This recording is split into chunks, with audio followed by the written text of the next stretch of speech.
We're now Are live. we live? It says we're live. I hope it's true. I hope that you are also facing the right way. It looks like we're the right way, but you might be upside down. We'll find out. To meet my screen. Anyway, hi everybody. We're live with Andy Mientus, who is doing 2 shows here at Feinstein's 54 Below this August 2nd and August 3rd at 9:30 p.m. Oh, yep. It looks like you are upside down. I'm upside down. Sideways. Oh. Sideways. Let's see what we can do to. There we go. Now he's not. Is he? Is that better? I think we're better. We're gonna refresh and double check. This is like a really fancy operation we have here. Yeah. It's like really. Really chill. It's really chill.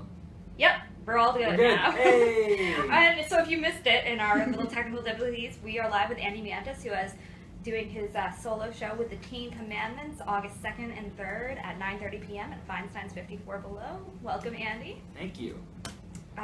So, Andy, can you tell us a little bit about your upcoming show this August? Yeah, so I'm so excited to finally do some cabaret shows here at 54 Below, Feinstein's 54 Below. I've been afraid of this for a very long time. People have sort of been asking for a couple of years if I would do one, and it really scares me to death, frankly. But this year, I've been developing this musical with my friends, this band Teen Commandments, who are Van Hughes, Brett Moses, and Nick Lagrasta. We've been working on a musical for the last 2 years-ish, and we're getting ready to have some news about that. And in the meantime, we have a lot of material to share that we feel ready and excited to share. So I thought with their support, I could muster the courage to do a show of my own. So for the first half of the show, it's going to be me with the band going through some favorite songs of ours, songs from musicals, pop songs, really sort of like exploring our well of influences that we've been drawing from to write this show, but with their spin on it. So like, you're never going to hear me just singing a musical theater song with a solo piano or like some strings, or sort of the thing that you're used to hearing in this room downstairs. There's going to be like synths and drum machines, and should just be like our really interesting takes on songs that you think you know very well. So that'll be the first half of the show, and then the second half of the show we'll move into material from our show, which is called Manhattan Kids, which that's when we'll bring out our amazing guests, which we're going to announce really soon. We're going to have, I think, like 5 really amazing guests come and help us sing through, I think, like 6 songs from the show, which will be world premieres. So we're really, really excited. So exciting. Can you tell us a little bit about Manhattan Kids? Yeah, so it's it's an original show. It's not based on anything, and really what it's based on is experiences that me and my friends had when we moved to the city now a couple of years ago. When I was in my early 20s,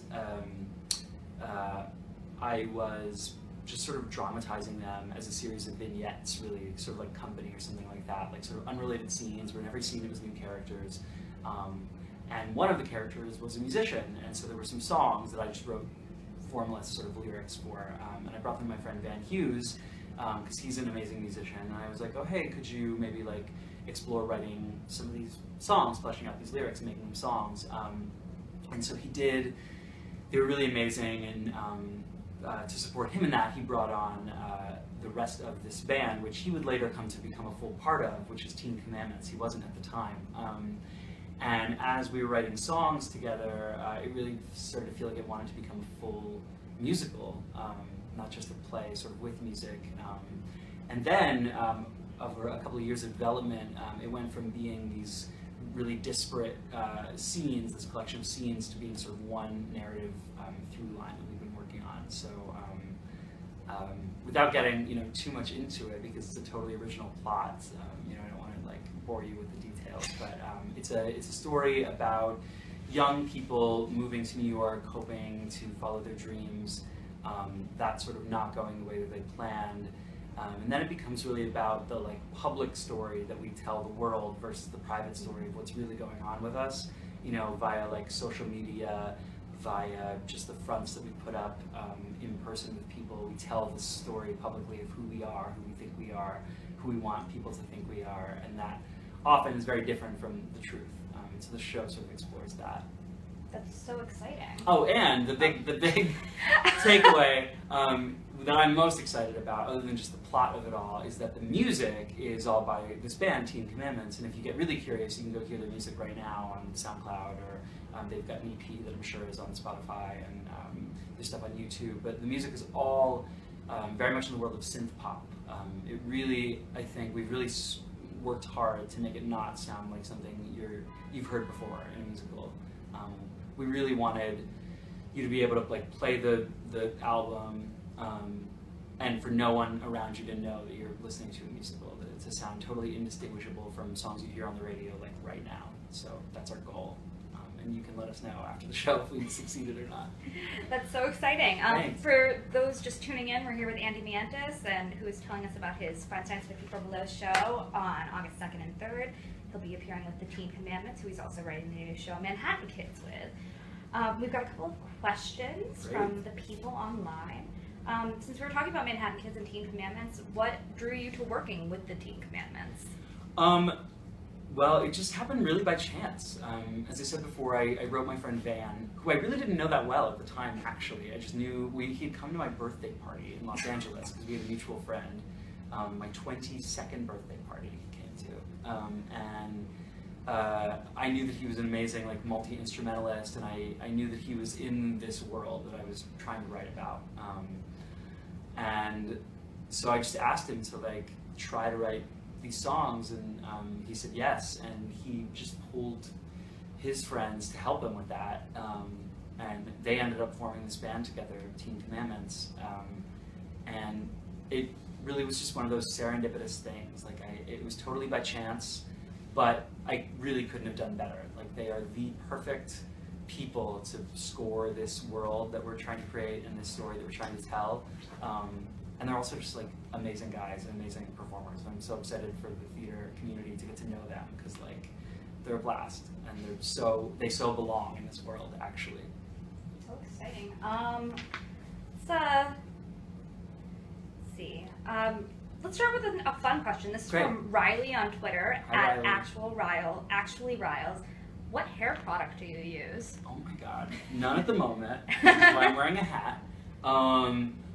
While I was working on The Flash, I was introduced to a product called Layrite, Layrite, which is a water-soluble pomade.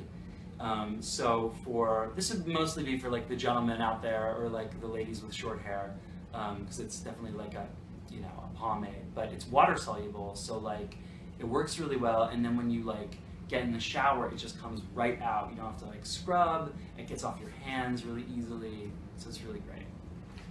Great. So you just mentioned The Flash. So Yes. what was it like playing the Pied Piper on The Flash? Oh my gosh, it's the best. It's the best. I mean, it's a total, like, I'm a huge nerd in my life. So to like put on a cape and put on these like gloves that light up and like shoot, beams at a guy in a costume and like say these like nefarious sort of like villain lines standing on top of a car in Canada. I mean, it was insane. It was like every single day was like a pinch me moment. And that cast and crew is so delightful to work with. Like, TV can be really stressful because there's like never enough time. So like everyone's exhausted. It's either early in the morning or late at night, and everyone's just working really hard. So it can be a really tense atmosphere. And that show, like, never. Like, everyone is super friendly, works really hard, really efficient, and we end up having like a great deal of fun too. So people want to know if they're going to see you on it again. Girl, you know as much as I do. We'll see. It seems that way, doesn't it? It seems that way. Yeah. We'll see. Moving along. Let's. Speaking of more TV stuff. Yeah. You got to perform on the Tony Awards recently with the cast of Deaf West Spring Awakening. Yes. Tell us a little bit about that. How was it? Oh my god, it was so incredible because we just really didn't think it would happen. Like, really at all. Like, we didn't think we were going to get a nomination because there were, it wasn't a guarantee at all. And we've been closed since January, so we like didn't think that was going to happen. So then it happened, and we were like, wow, well, what a great like period on the sentence, because surely we'll like never be able to get everyone back together. Like the cast at that point had scattered to the winds. You know, we hadn't been like rehearsing the number. We hadn't been doing it nightly the way all the other shows had been. And there was no production to sell tickets to, so there was no reason for the producers to have the like means to make it happen. So like, because there was no production anymore, it didn't exist anymore. So that doesn't happen ever. So I just never thought that it would happen. And then like someone had the idea to crowdfund, and thank God it worked. And so then it was just like a total love fest. Like the pressure was off. You know, we knew we weren't gonna win, but we didn't need to either. We didn't like need the performance to go a certain way to try to sell tickets to stay open, because that's really what it's all about, right? Like the Tonys is a great big commercial for all the shows involved so that their shows can keep running. And we didn't have that pressure. It was just like a reunion and a celebration of what we had done, and like really the perfect ending to that story. Like to be able to do that in front of the entire world in a way that will last forever. You know, like that clip will be out there forever and ever. And then to get in fancy dresses and party all night long. I mean, it was just the greatest. People have been wanting to know, what's your favorite sign? It changes. I really like the sign for obsessed. You like it's an index to your head, your forehead, I guess, and then middle finger to the back of your closed fist, and then it rotates toward the thing that you're obsessed with. So like if I'm obsessed with you, I'm obsessed. I just think it's a great sign. What are other signs that are fun?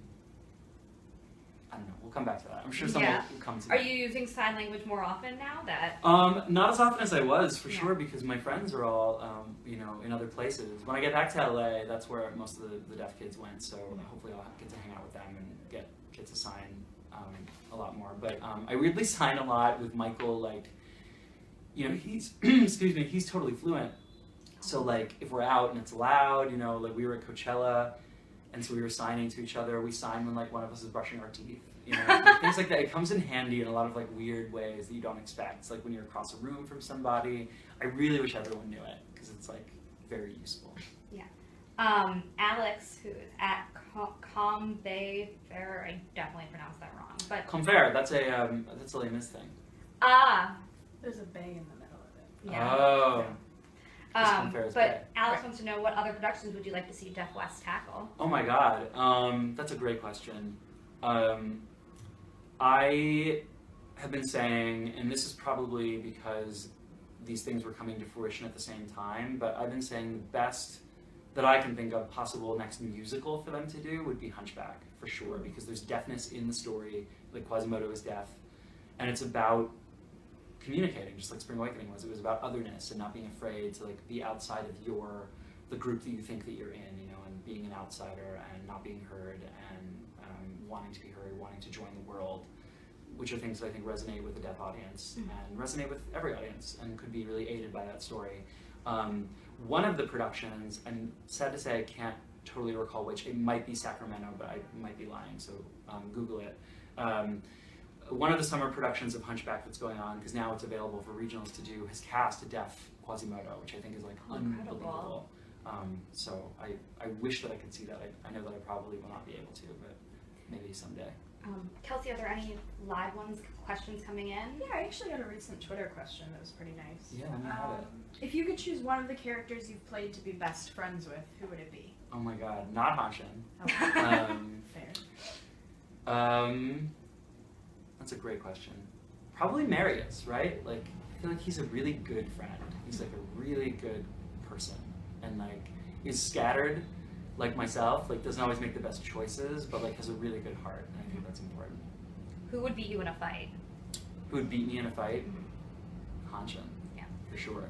Because he might not be physically strong, but he's like super smart and could like just like figure something out. Yeah.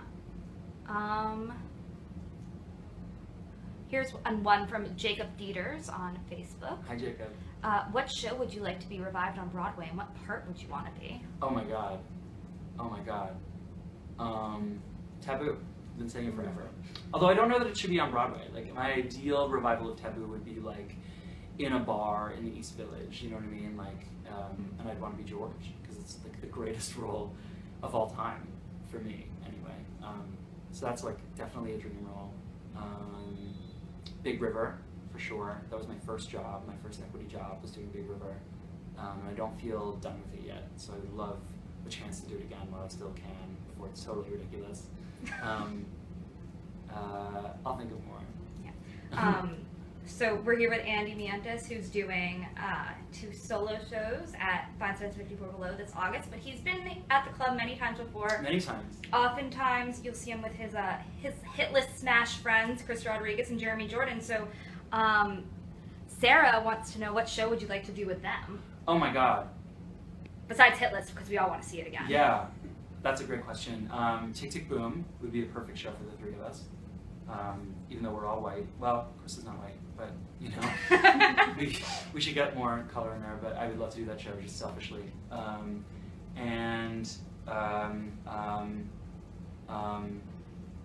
Floyd Collins. I would love to do Floyd Collins with Jeremy and Krista. I think that'd be amazing. Would you be Floyd or Homer? I would. That's a good question. I would say that I am more of a Homer, and I know that Jeremy would want to be Floyd. But I don't have the high C at the end of the riddle, so we'd have to figure something out. Krista can just jump in and throw something in there. No, Jeremy has it. Jeremy has the C for sure. He might be Floyd with the C. He might I might have to give it to him. Yeah. If you could play opposite any actor or actress, who would you want to play? Oh my god.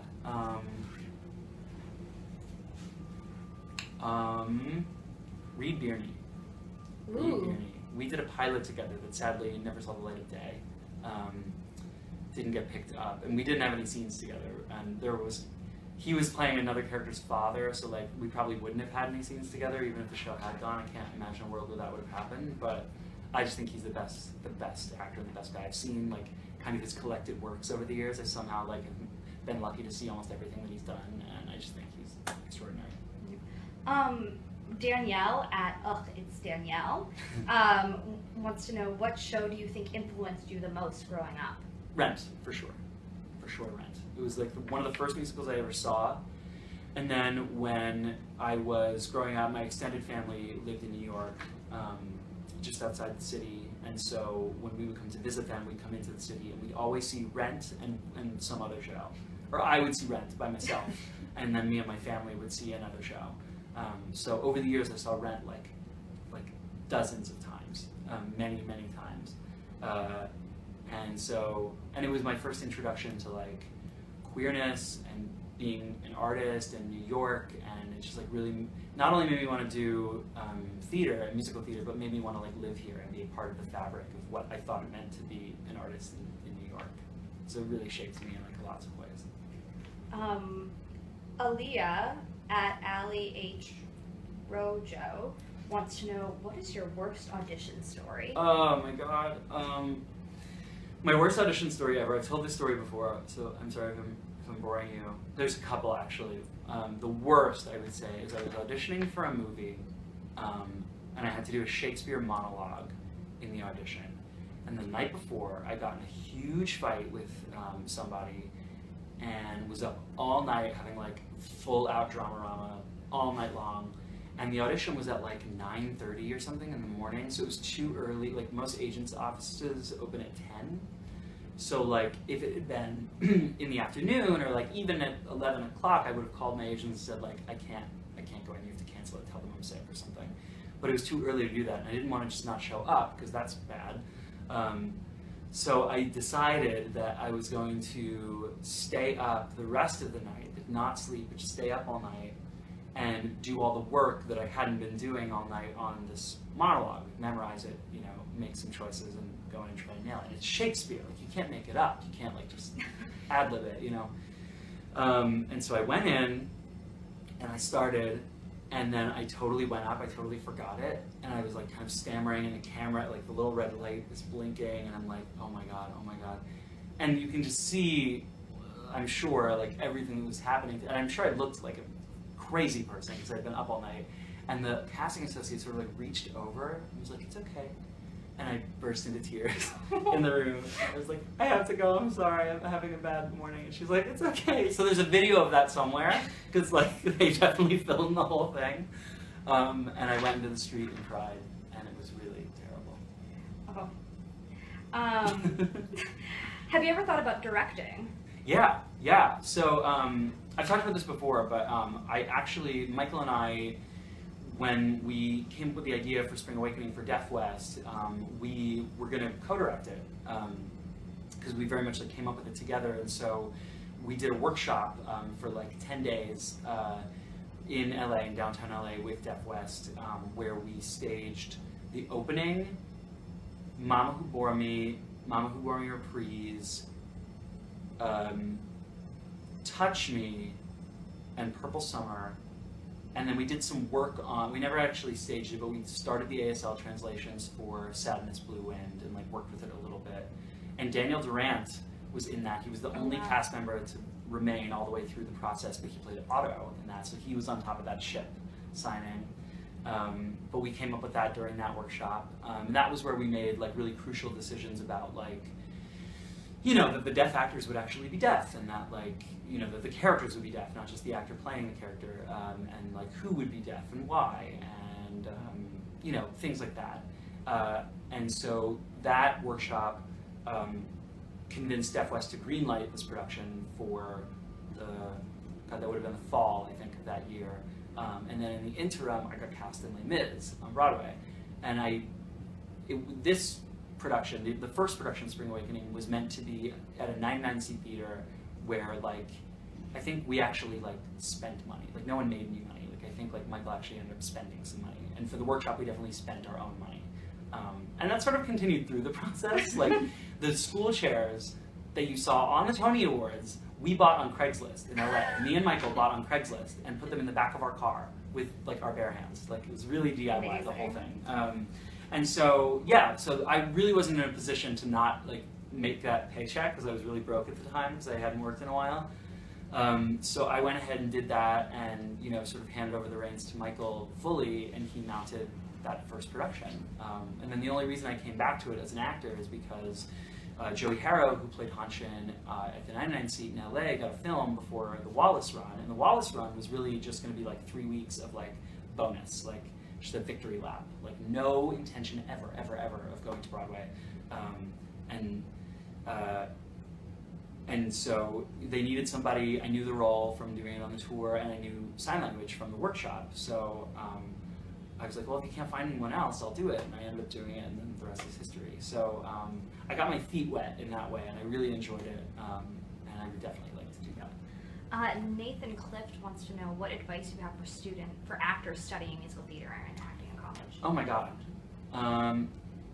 I would say, as a student, it's really different advice from like what I would tell an actor that's out of school. As a student, I would say that acting is the most, in my opinion, is the most important of the disciplines.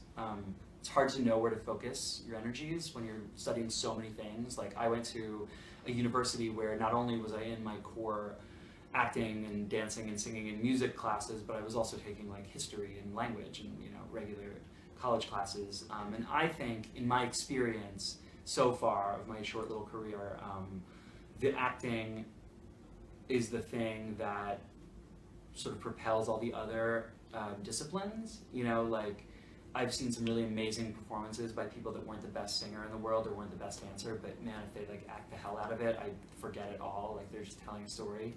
And in my experience, everybody eventually wants to move into like television or movies or doing plays, because it's really hard to do musicals for a long time. It's hard on your body, it's hard on your voice. They don't pay very much typically. So I think having that foundation to inform all the other parts of what you're doing and to be there for you if you ever decide that you just can't warm up anymore. Like your just voice as you age doesn't do what you thought it would anymore. I think it's really important. Let's do 2 more from Kelsey, and then we'll wrap it up. Okay, first question from Facebook is, what is your gender swapped dream role? Sally Bowles.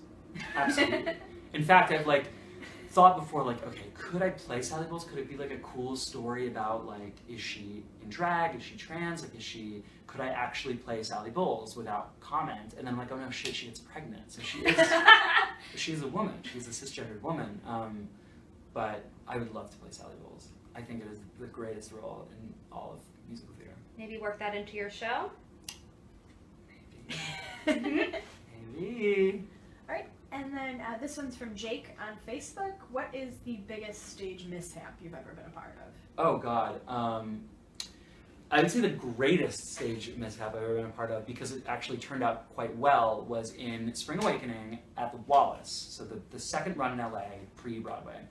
At our first preview, during And Then There Were None, Alex Boniello, who was the voice of Moritz, was meant to sing and play the song and at a stand with a microphone on it, and that's how he would be heard, while we do all this crazy action down front that was really hard, the most complicated stuff in the show, because Daniel Durant, who played Moritz, who's profoundly deaf, can't hear anything. Like, he doesn't wear hearing aids, he can't hear a sound. So he relied on a lot of secret sort of cueing that we would give him. Like, we'd take the paper and he would start signing, or you'd tap twice on his thigh and he would start signing, things like that, so that he would know where he was in the music. So we had incredibly complicated staging going on downstage. And I'm about to enter for the scene, and I see our ASM standing there with a microphone, like panicking. She's like, and I was like, is he supposed to have that? Is that supposed to be on stage? She's like, yes. So I was like, okay, I'll take it, because I didn't have the first cues for Daniel, and mine came later. So I took it, I go out on stage, and I'm expecting the stand to be there, so just like, I'll put it on the stand and go back to what I'm doing, and the stand isn't there. Like, none of it got set, because it was the first preview. They were still like charting all the tracking of everything. So I was like, well, and the music's starting, and Alex is like panic in his eyes. And I was like, okay, I'll hold it. So I'm just holding the mic up to his mouth and like kind of like rocking out while he's singing. And we're like, okay, this is going well. And then I'm like, oh shit, in my head, I'm thinking, oh shit, my cue is coming up for Daniel. What am I gonna do? And I like turn to look.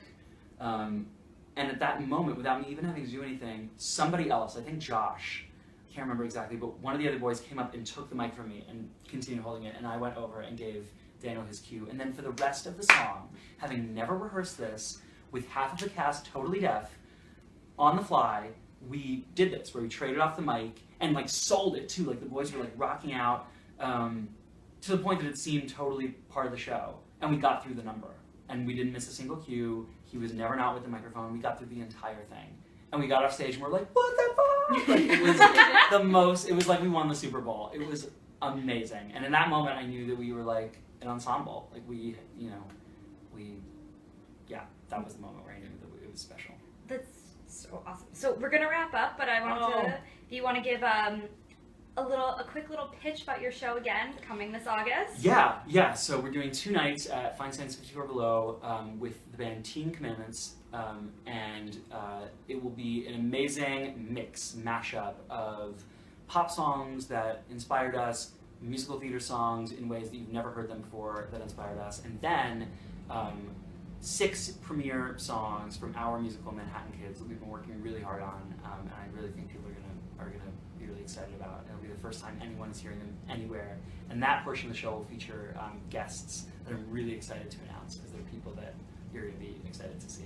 So stay tuned on all of our social media channels to find out who these guests might be and more about Andy's upcoming show, and you can purchase tickets at 54below.com. Yay! Thank you so much, Come Andy, see for us. coming in. Thank you. Bye, guys.